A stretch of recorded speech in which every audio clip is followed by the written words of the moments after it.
Imagínate que estás en tu propia casa, de noche. Todo está en calma. Se escucha el sonido del refrigerador, la llave del agua gotea en la cocina, el reloj del pasillo se escucha una y otra vez. Son sonidos familiares, ¿no? Parte de lo que nosotros vivimos día con día. Pero esta vez hay algo distinto. La calma no se siente como calma, sino como un silencio que esconde algo detrás. De pronto, ese pasillo que recorres a diario parece más largo, más oscuro. La sombra de una silla toma la forma de alguien sentado. El crujido del piso que tantas veces has escuchado suena como un paso que tú no diste. Nada ha pasado aún, pero ya tu mente está escribiendo la historia por sí sola. Ese era el verdadero poder del miedo, convertir lo cotidiano en extraño, lo familiar en inquietante. No hacía falta mostrarte el monstruo, ni tampoco lanzarte un grito en la cara para que pudieras saltar de tu asiento del miedo. El terror estaba en la espera, en la atmósfera que se construía poco a poco, hasta atraparte por completo. Y es justo lo que muchas películas actuales han ido perdiendo. La última entrega del Conjuro es un ejemplo claro. Prometían tensión e incluso en los trailers mucha gente se asustaba, pero lo que entregaron fueron sobresaltos fáciles, jumpscares, que se sentían más como un truco para que diera miedo, y no un tipo de miedo genuino. Una producción vistosa con todo el apartado de Hollywood, pero sin esa esencia que hacía que el corazón se te apretara incluso en las escenas más tranquilas. El cine de antes entendía que el verdadero terror no estaba en lo que te lanzaba de golpe, sino en lo que se escondía en los silencios, en la penumbra, en qué es lo que iba a ocurrir después. Construía esa atmósfera que te seguía incluso después de salir de la sala, cuando apagabas la última luz del cuarto o cuando apagabas el televisor. El miedo estaba ahí, no se veía, pero se sentía. Y es de eso que hablamos en este día. Pero ya sabes, si eres nuevo por aquí, no olvides suscribirte y activar la campanita de notificaciones, pues estás en Central Cine, tu canal de películas en donde analizamos más allá de lo que ves. Comenzamos. El ser humano tiene una fascinación natural con el miedo, una curiosidad que ha estado presente desde muchos tiempos atrás. En la historia se ha contado demasiadas cosas sobre criaturas ocultas en la oscuridad y que servían para transmitir advertencia y reforzar la supervivencia. Hoy el cine de terror cumple una función similar, pero en un contexto cultural y simbólico. Desde un punto de vista psicológico, el terror nos ofrece un espacio controlado para enfrentarnos a lo desconocido. Nos expone a aquello que solemos evitar, la muerte, lo sobrenatural, las cosas que no podemos explicar, pero sin un riesgo real de por medio. El efecto es interesante. Mientras observamos la pantalla, el cuerpo reacciona como si la amenaza fuera real. El corazón se acelera, la respiración se altera, la adrenalina incluso se va marcando muchísimo en nuestro cerebro. Es la misma respuesta biológica que tendría alguien frente a un depredador, pero en este caso sabemos que estamos seguros. Esa paradoja es lo que vuelve tan atractivo al género del terror, porque nos permite experimentar el peligro sin sufrir sus consecuencias. Además, el terror cumple una función más profunda.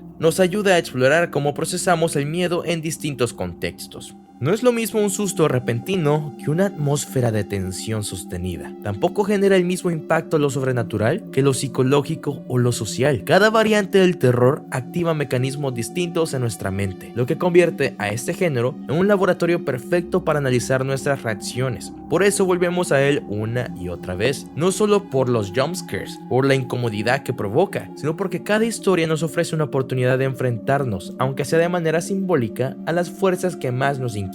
El terror en este sentido no solo entretiene, también revela cómo entendemos nuestros propios miedos y cómo hemos aprendido a convivir con ellos. Pero ¿qué ocurre cuando se abusa demasiado de un solo tipo de terror? Es ahí donde entra el problema, ya que el cine de terror clásico entendía que el verdadero miedo no estaba simplemente en mostrarlo todo, sino en sugerirlo. La fuerza del género residía en lo implícito, en lo que la mente del espectador completaba por sí sola. Probablemente un pasillo demasiado largo, una puerta entreabierta o un silencio prolongado podía ser muy perturbador. O díganme, ¿cuántos de ustedes recuerdan películas como El Resplandor? Películas de culto que ahora podemos tomar de referencia como películas de terror, ya que hoy en día se abusa mucho de los efectos especiales. Sin embargo, aquí lo cotidiano se transformaba en algo inquietante, porque lo familiar adquiría un matiz extraño, casi amenazante. La atmósfera era el corazón de la experiencia. Cada encuadre, cada juego de luces y sombras y cada silencio calculado funcionaba como una pieza dentro de un engranaje diseñado para generar tensión. La música, lejos de ser un recurso predecible para anunciar un susto, era parte fundamental de esa construcción. Un par de notas repetidas hasta el cansancio, o tal vez un crescendo apenas perceptible o una disonancia inesperada bastaba para ponerte en alerta. El espectador no necesitaba que el monstruo apareciera. De hecho, cuando no lo veía, lo imaginaba, y en su mente siempre resultaba más aterrador que cualquier efecto visual. Esa estrategia no solo evitaba mostrar limitaciones técnicas, también aprovechaba un principio básico. El miedo más intenso surge de la anticipación, no de la revelación. Ese entretenimiento es lo que hizo al terror clásico una experiencia tan memorable. No buscaba sobresaltar al público de manera inmediata, sino sumergirlo en una tensión constante, en una atmósfera que la acompañaba incluso después de que la película terminara. Hoy, en cambio, gran parte del cine de terror parece haber reducido el miedo al simple jumpscare, un ruido o tal vez una figura saltando a la pantalla. Se ha convertido esto en una fórmula segura y dominante, y aunque funciona como un estímulo inmediato, rara vez genera una verdadera sensación de terror. El espectador se sorprende, pero ese impacto desaparece tan rápido, así como cuando llega. Y ese también es un problema que ha sucedido en los videojuegos, pero claro, ese es otro punto. El problema surge cuando este recurso se utiliza en exceso. Lo que debería ser un mecanismo puntual para romper la tensión termina sustituyendo a la construcción atmosférica. El resultado es predecible, basta con reconocer el silencio repentino o el encuadre demasiado fijo para anticipar lo que se viene, y es lo que El Conjuro también hizo. En lugar de sumergirlos en un ambiente inquietante, estas películas se limitan a ofrecer una descarga breve que pierde efecto con la repetición. La última entrega de la película que había mencionado es un ejemplo. Se presentó como una historia cargada de tensión psicológica, pero lo que llegó a la pantalla fue una sucesión de trucos visuales y baratos. Y, por favor,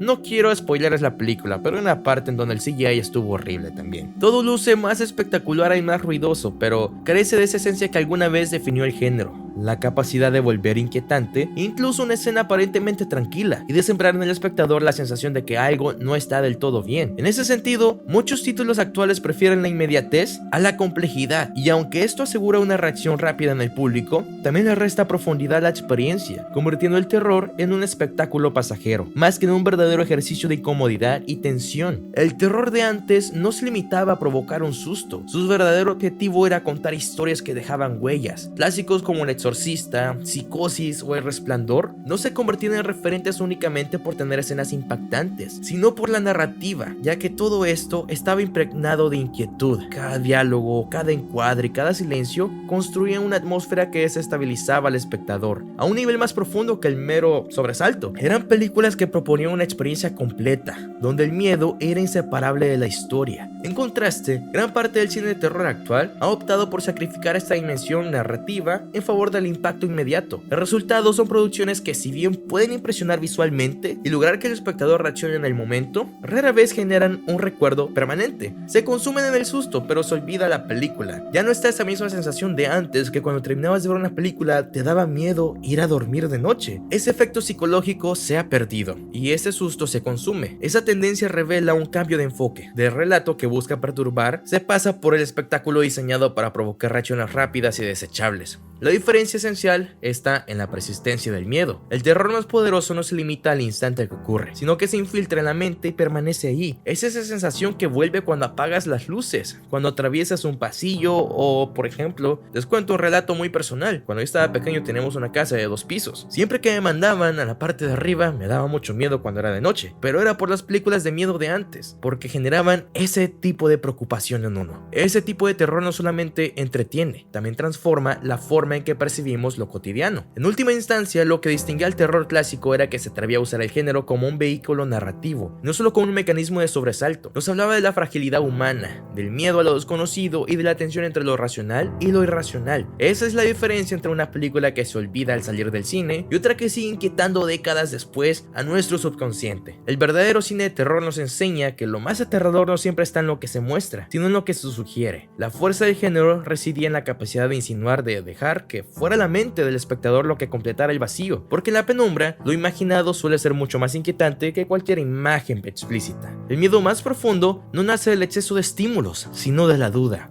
de esa incertidumbre que nos hace sentir que algo acecha aunque no podamos verlo. Por eso, el género necesita volver a esa esencia, atmósferas densas que se construyen poco a poco, narrativas que juegan con nuestra percepción de la realidad, silencios que pesan más que los gritos y que nos obliguen a prestar atención a lo que no está dicho. En el cine clásico, incluso un plano vacío podía ser perturbador, porque el verdadero terror estaba en la expectativa, en el espacio entre lo que veíamos y lo que sospechábamos que podía ocurrir. Al final, el miedo genuino no es lo que nos hace brincar, sino el que permanece después, aun cuando la película ya terminó. Es lo que nos acompaña en lo cotidiano, en el crujido de la madera, en el reflejo de un espejo mal iluminado, o en el pasillo oscuro que parece más largo de lo normal. Ese es el poder del buen cine de terror, recordarnos que lo desconocido siempre está más cerca de lo que creemos, incluso dentro de nuestra propia mente.